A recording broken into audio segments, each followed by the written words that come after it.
В стране идет война, которую никто не назвал войной. И в рамках этой войны БТР, бронетранспортер, это самое подходящее и, по сути дела, то, что есть на сегодняшний день на вооружении у страны, единственное подходящее бронированное вооруженное транспортное средство для десанта, для пехоты, для ведения войны.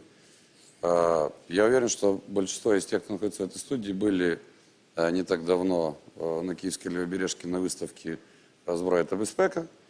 И мы видели, что там в основном представлены бронированные автомобили, которые пригодны для использования в полицейских операциях.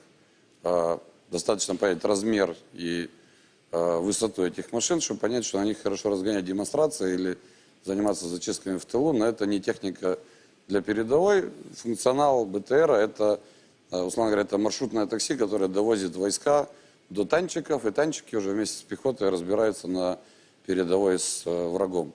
Но Свинарчук, он же Гладковских, который является с 2005 года, по-моему, председателем наблюдательного совета корпорации «Богдан», с 2009 года у него контрольный пакет акций корпорации «Богдан». Зачем ему двигатели БТР? Это неинтересно. Интересно понапихать в армию вот этой вот непонятной лабуды, которую Богдан выпускает.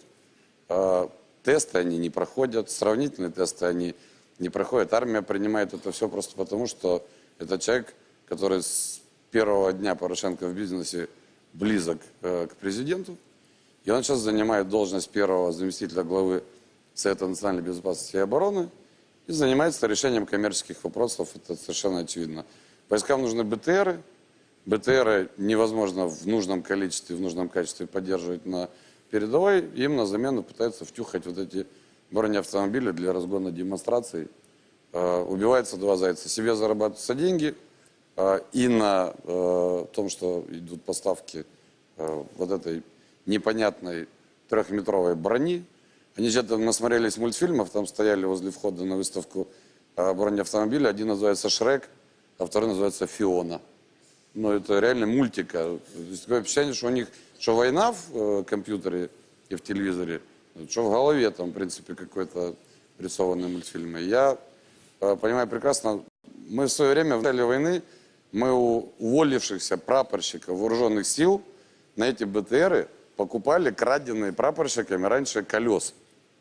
А когда мы обратились, например, там надо было обуть КАМАЗы вооруженных сил в шины какие-то зимние, мы попросили компанию в Белой Церкви, чтобы они выпустили определенное количество покрышек, чтобы обуть нашу технику. Нам сказали, что надо поставить в очередь и подождать, и мы вынуждены были покупать омскую шину, российские покрышки.